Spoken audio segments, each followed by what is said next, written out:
Es un gusto saludarles. Nosotros somos el Grupo 1 y vamos a estar tratando la NIC 12, impuesto a las ganancias. El objeto de esta norma es prescribir el tratamiento contable del impuesto a las ganancias. El principal problema al contabilizar el impuesto a las ganancias es cómo tratar las consecuencias actuales y futuras de liquidación en un futuro del importe en libros de los activos y pasivos que se han reconocido en estados financieros de la entidad y las transacciones y otros sucesos del periodo corriente que han sido objeto de reconocimiento a los estados financieros. Con respecto al alcance de esta norma, se aplicará en la contabilización de impuestos a las ganancias que incluyan todos los impuestos, ya sean nacionales o extranjeros, que se relacionen con las ganancias sujetas a imposición. Entre las definiciones más relevantes tenemos que es la diferencia de que es una ganancia fiscal, una ganancia contable y impuestos, que son impuestos corrientes, ¿verdad?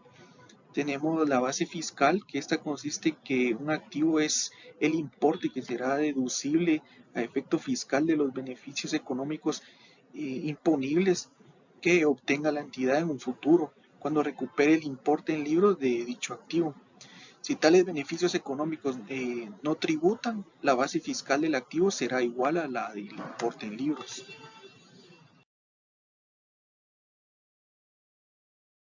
Para seguir con el tema, les voy a hablar un poco sobre el reconocimiento de pasivos y activos por impuestos corrientes. Este se realiza cuando existen obligaciones o derechos actuales relacionados con los impuestos que se han devengado y deben pagarse o recuperarse en el periodo fiscal actual. Estos impuestos corrientes se registran como pasivos o activos respectivamente en el balance de la entidad. Por otro lado, el reconocimiento de pasivos y activos por impuestos diferidos se refiere a las diferencias temporarias entre el valor contable y el valor fiscal de un activo pasivo.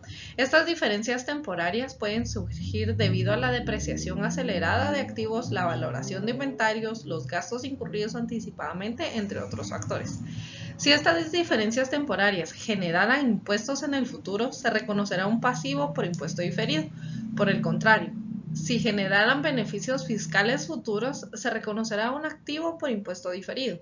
Las diferencias temporarias imponibles son aquellas que generan un aumento en los impuestos a pagar en el futuro cuando se reviertan.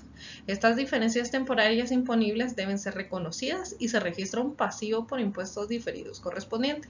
Se espera que estos pasivos por impuestos diferidos se liquiden en el futuro cuando la entidad obtenga beneficios fiscales.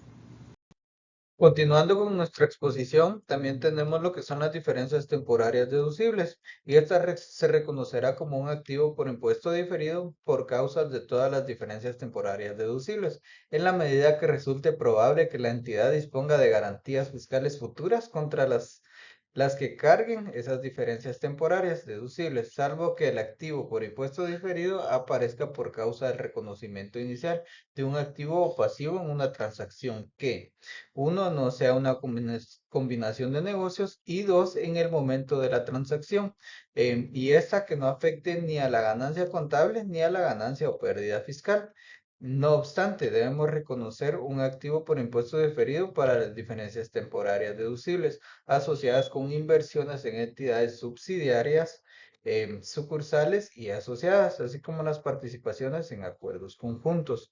También tenemos lo que son las pérdidas y créditos fiscales no utilizados, y estos pues se deben reconocer un activo por impuesto diferido siempre que se puedan compensar con ganancias fiscales de periodos posteriores, pérdidas o créditos fiscales no utilizados, que la ganancia impositiva futura estará disponible contra las que pueden utilizarse las pérdidas fiscales no utilizadas y los créditos fiscales no utilizados.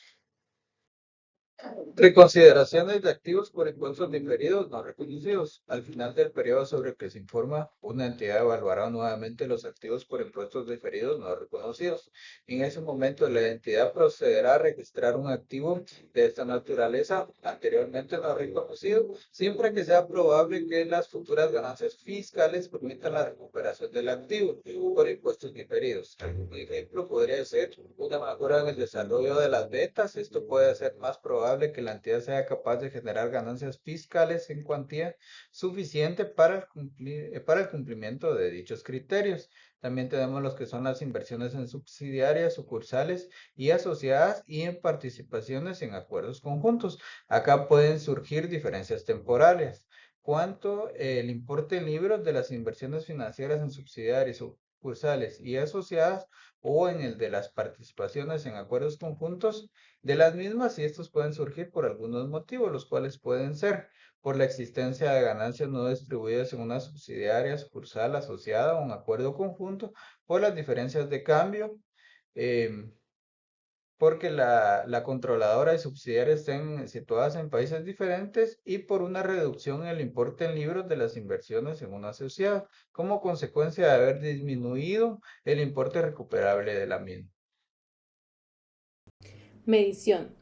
Los pasivos o activos corrientes de tipo fiscal, ya sea que procedan de periodo presente o de periodos anteriores, deben ser medidos por las cantidades que se espere recuperar de parte de la autoridad fiscal, utilizando la normativa y tasas impositivas que se hayan aprobado o cuyo proceso de aprobación esté terminado, al final del periodo en el que se informa. Los activos y pasivos por impuestos diferidos, en su parte, deben medirse empleando las tasas impositivas que se espera que sean de aplicación en el periodo en el que el activo se realice o el pasivo se cancele, basándose en las tasas que al final del periodo de la presentación hayan sido aprobadas o prácticamente aprobadas, terminado este proceso de aprobación. Esta medición reflejará las consecuencias fiscales que se derivarían de la forma en que la entidad espera recuperar o liquidar. Tenemos el reconocimiento de impuestos corrientes y diferidos, la contabilización de los efectos fiscales, tanto en el periodo corriente como los diferidos para posteriores periodos de una determinada transacción o suceso económico, ha de ser coherente con el registro contable de la transacción o el suceso correspondiente. Partidas reconocidas en el resultado. El impuesto corriente y diferido se reconocerá como ingreso o gasto e incluirá en el resultado del periodo, excepto en la medida en que el impuesto surja de una transacción o suceso que se reconoce en el mismo periodo o en otro diferente, fuera del resultado, ya sea en otro resultado integral o directamente en el patrimonio, que sería en este caso las partidas reconocidas fuera de resultado o en una combinación de negocio. Los impuestos corrientes y los impuestos diferidos deberán reconocerse fuera del resultado si se relacionan con partidas que se reconocen en el mismo periodo o en otro diferente fuera del resultado. Como mencionamos anteriormente, sería en otro resultado integral o podría ser directamente en el patrimonio. Hablaremos sobre el impuesto diferido que surge de una combinación de negocio. La norma nos indica que se debe reconocer cualquier activo resultante por impuestos diferidos o cualquier pasivo resultante por impuesto diferido como un activo y pasivo identificable en la fecha de adquisición. Estos activos y pasivos afectarán el importe de la plusvalía o la ganancia por una compra en condiciones muy ventajosas que reconozca la entidad. Asimismo, nos indica que se reconocerán los beneficios por impuestos diferidos adquiridos que aparezcan tras la combinación de los negocios de la siguiente manera. Los beneficios por impuestos diferidos de la adquirida reconocidos dentro del periodo de la medición que procedan de una nueva información sobre hechos y circunstancias que existan a la fecha de adquisición deberán aplicarse para reducir el importe en libros de cualquier plusvalía relacionada con esa adquisición. Y cualquiera que sean los otros beneficios de impuestos diferidos adquiridos se deberán realizar o reconocer en el resultado. Impuestos corrientes y diferidos surgidos de pagos basados en acciones. En algunas jurisdicciones fiscales, la entidad puede obtener una deducción fiscal asociada con una remuneración pagada en forma de acciones o en opciones sobre acciones o en otros instrumentos de patrimonio de la propiedad de la entidad. El importe de la deducción fiscal puede diferir del gasto por remuneración acumulada correspondiente. Se requiere que los impuestos corrientes y diferidos sean reconocidos como ingresos o gastos e incluidos en el resultado del periodo, excepto en la medida en que el impuesto surja de una transacción o sucesos que se reconocen fuera del resultado, en el mismo periodo o en un periodo diferente, o en una combinación de negocios. Es importante indicar si el importe de la deducción fiscal excede el importe correspondiente al gasto, este excedente del impuesto corriente o diferido debe reconocerse directamente en el patrimonio.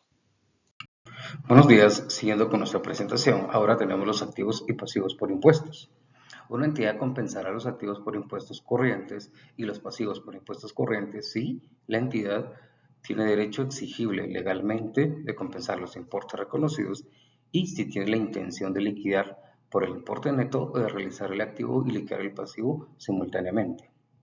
Aunque los activos y pasivos corrientes de naturaleza fiscal se evalúen y reconozcan por separado, se compensan en el estado de situación financiera sujetos a los mismos criterios que los establecidos por los instrumentos de información financiera según la NIC 32. Gastos por el impuesto a las ganancias.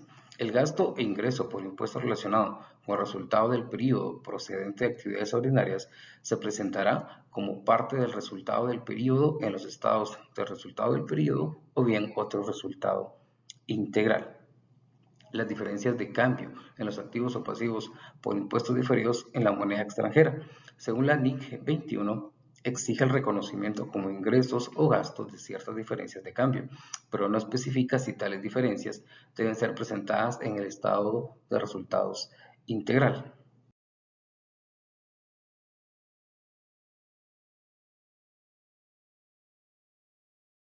Información a revelar. Los componentes principales del gasto o ingreso por el impuesto a las ganancias se revelarán por separado en los estados financieros. Algunos de estos componentes pueden ser gastos o ingresos por impuesto corriente, ajustes reconocidos en el periodo para el impuesto corriente de periodos anteriores, el importe del gasto o bien el ingreso por impuestos diferidos relacionados con el nacimiento y reversión de partidas de diferencias temporales, cambios en las tasas fiscales con aparición de nuevos impuestos. El importe diferido surgido de la baja o la reversión de bajas anteriores de saldos de activos por impuestos diferidos, o bien el importe agregado de los impuestos corrientes y diferidos relacionados con las partidas cargadas o acreditadas directamente al patrimonio.